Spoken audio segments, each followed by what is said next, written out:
Hey there, welcome to another episode of Savor Food and Body. And today we're going to do things a little bit differently and we're going to cook some cookies. It's perfect cookie weather.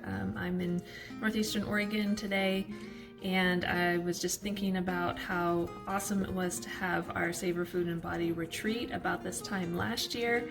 And sadly, but maybe protectively, we haven't been able to hold it this year thanks to COVID.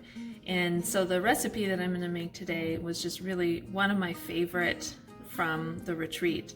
And it is a chocolate chip recipe. It comes from my good friend Lisa Crawford at The Tiny Kitchen. If you don't already follow her, I highly recommend it, especially if you're interested in artisan bread baking and all things baked goods.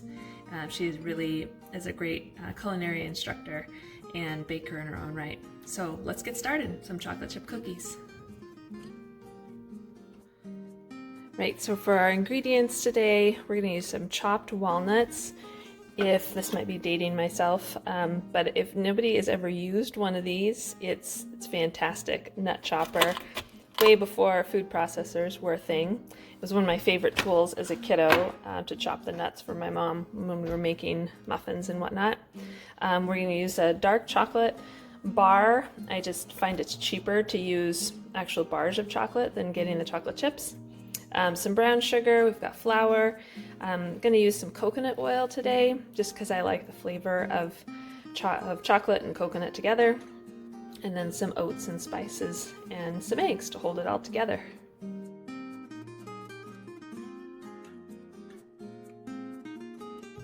Okay, so we just creamed our, in this case, coconut oil and sugar and vanilla and the egg.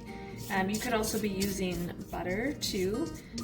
The butter flavor is also delicious. So you're going to cream all those things together first. Fairly high speed is what I like to do, and then scrape everything down into the bowl. And then we can add our dry ingredients. Okay, so we had our wet ingredients in there, including the coconut oil, the sugar, the egg, the vanilla, and now I've started adding the dry ingredients. So we have our flour in there, baking powder, baking soda, and salt, adding in the walnuts. I'm gonna add in some oats. We've just got regular rolled oats out of a bulk bin in a local grocery store. I definitely like oatmeal chocolate chip cookies. I just like that texture of oatmeal, and that's one of the things when we're talking about savor food and body and savoring food is really paying attention to textures and what do you like for textures, flavors, and combinations of foods together. So we've got a cup of oats and a cup and a half of oats.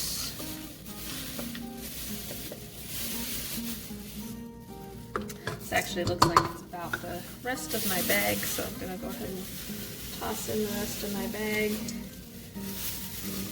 Baking does have to be a bit of a science, but when it comes to stuff like this, I'm always for tossing in the end of the bag. Lisa might say otherwise, though. She would be the authority on the actual baking. Okay, let's see, what else do we need? We need our chocolate chips. So again, I'm using a bar of dark chocolate.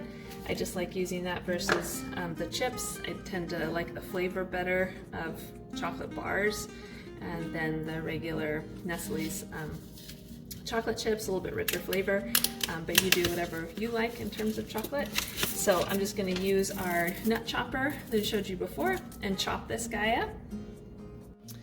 Okay, so I started chopping the chocolate with that guy over there, the nut chopper.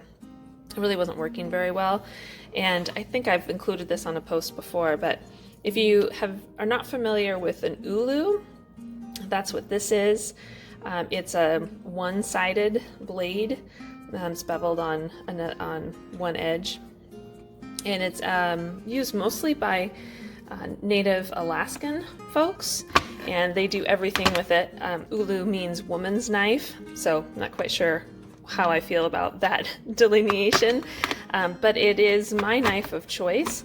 I love its rocking motion, which you can kind of see in the, and you can scrape at the same time. So equal parts chopper, bench scraper, all of that just works really well in my world. But again, use a tool that feels good to you. You could also use a food processor to get the size of chunks that you want. This is another reason that I like using a chocolate bar too, is you just get these really not uniform, imperfect chunks of chocolate, and to me that just kind of spreads out in the cookies.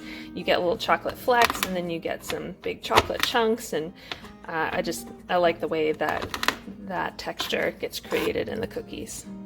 Okay, so now that we have the chocolate all chopped up, like I said, it's nice and chunky, imperfectly chunky, which is a good texture that I like. And added in the oatmeal in there as well already.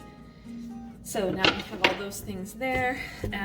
While this is mixing, I do like to go through and just double check that I got everything in the recipe. I'm notorious for leaving out important things like salt and chocolate chip cookies, while the chocolate and maybe the coconut oil or the butter can carry in flavor for a bit. If you don't have any of the salt, you're going to taste really like boring flour. And that's been my experience before.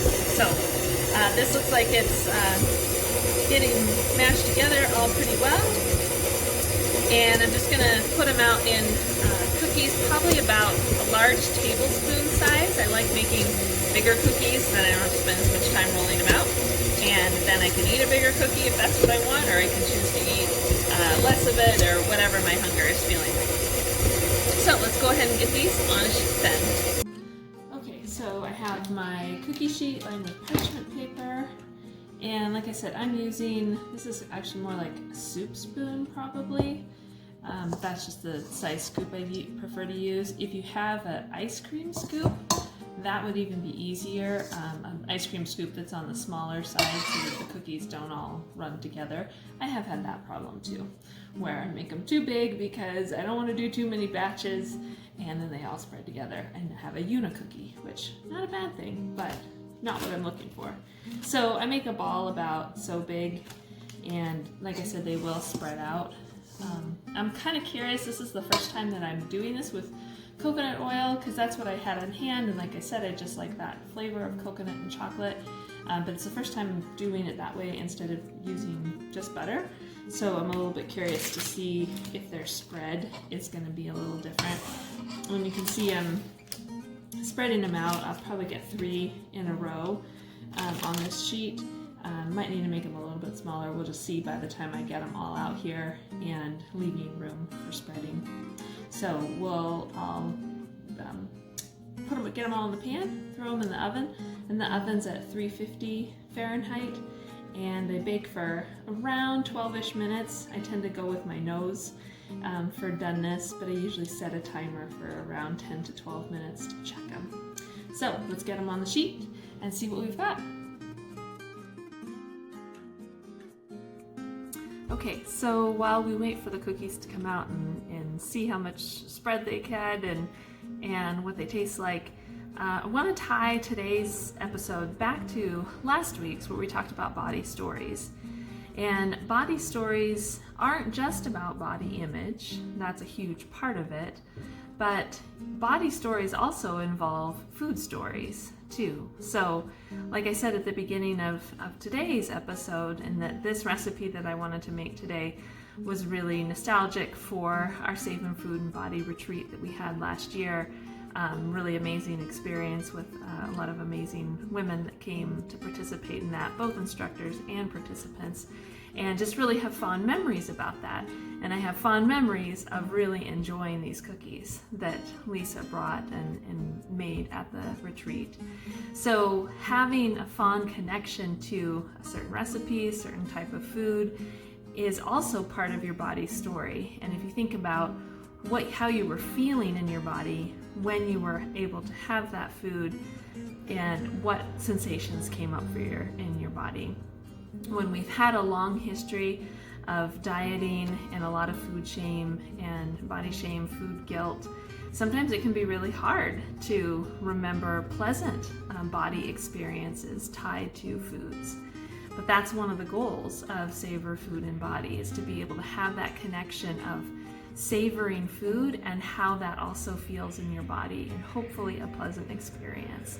So when I take the first bite of the cookie, what is the sensations that I get on my tongue? Maybe I get a warm sensation in my belly and even in my heart, remembering again back to that really happy event that I had these cookies at for the first time.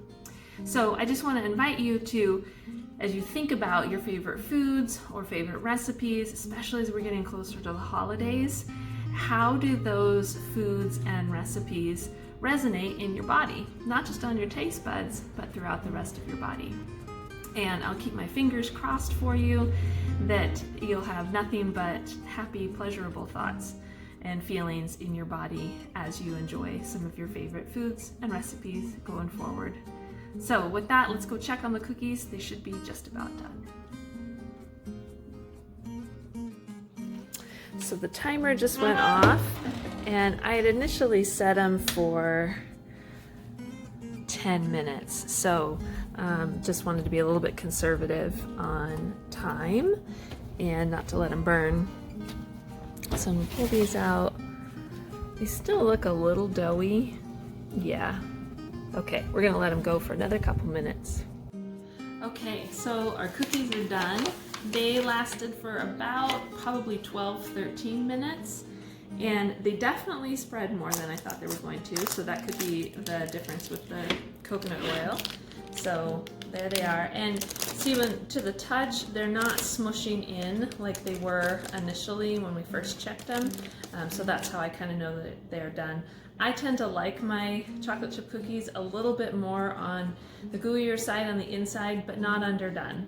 So there is kind of a fine line between being dried out, being undercooked, and that kind of raw egg gooiness, and then more of like just a fudgy texture in general. And I always try to aim for the fudgy texture. Doesn't always work that way, but that's what I aim for. So I'm gonna put them out on a cut paper bag. So that's something, a trick that I learned a long time ago. So I just take a paper bag from a grocery store, cut it in half, and turn out the cookies on that. I find that it tends to keep them a little bit crisper, and that's maybe helping absorb some of the heat and the moisture from the cookies, and maybe even some of the extra fat that was in them. Not the fat that it's a bad thing, but in a sense absorbing any extra moisture, so it just keeps them crisp longer in the cookie tin. So I'm gonna get them off the sheet onto the cooling paper, and then we'll dive in and see how the texture turned out with using the coconut oil this time, and see how that coconut chocolate flavor is. Okay, so moment of truth, let's see how these turned out. They're falling apart a little bit, which it's okay. I think it's because I didn't chop the chocolate quite fine enough. That is also something I can be guilty of, is having too big of chunks in my chocolate chip cookies, and then there's not enough dough together to hold it around. But you know, you can never have enough chocolate, what can I say? All right, so let's see. I definitely taste the coconut oil. It's kind of like an afterthought. It's not quite as rich as butter is, or it's a different kind of rich. And I definitely like the coconut flavor with the chocolate for sure. I think in using a dark chocolate bar like I was using, I would have added more sugar to it to kind of balance out the bitterness of the chocolate bar. And I was using kind of a coarse ground brown sugar too. So that can be helpful if you're creating more of a crunchy texture, but it can also come across as a little bit gritty. So I'm tasting a little bit of grittiness here. So next time I think I'd probably zhuzh the brown sugar in a food processor or coffee grinder that's not used for coffee, it's used for spices and sugar, and get it a little bit more finer texture to reduce some of that grit. But in all, chocolate chip cookie, cold day in October, awesome. Definitely not the same as Lisa's last year at the retreat, but definitely worth savoring and savoring those memories that we had from last year. So I hope you all have a great week, and I will post the recipe to this in stories. That's only going to be there for 24 hours. If you're interested in having your own hard copy of the recipe, I will be posting it in this week's newsletter.